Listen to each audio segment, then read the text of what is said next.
history about the Civil War. Before we begin, we would like to tell you some of the differences between the North and the South in the United States. The North was very different from the South. The North had very few plantations and incredibly small farms because they were pretty much all city-like.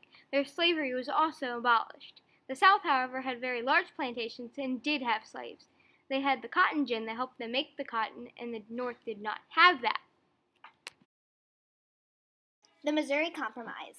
Missouri, as highlighted in red, wanted to enter the United States as a slave state. This was a problem, however, because they wanted to keep equal representation in both the northern states and the southern states. They let Missouri do this and become a slave state as long as Maine would enter as a free state. They agreed, and this was the Missouri Compromise. Now, the election of 1860 was also very important for America. The Confederacy, or the South, threatened to secede, meaning leave the country, if Lincoln won the election of 1860. Lincoln won, and South Carolina was the first state to leave. The very first battle in the Civil War was called Fort Sumter. It was located in Charleston, South Carolina. President Abraham Lincoln sent warships to resupply. The Confederacy, or the South, opened fire and took control of the fort.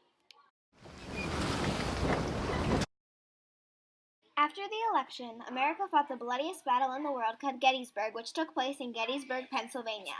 It happened between July 1st to the 3rd in 1863. Lincoln was a great help to bring our country back together, and he next made the Emancipation Proclamation, which freed most, but not all of the slaves in the Confederacy, or, you could say, the South.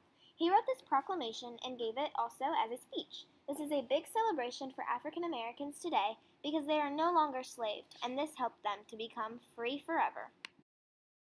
After the Battle of Gettysburg, Lincoln created the Gettysburg Address. It told everyone that Lincoln had dedicated the land to everyone who died in the Battle of Gettysburg.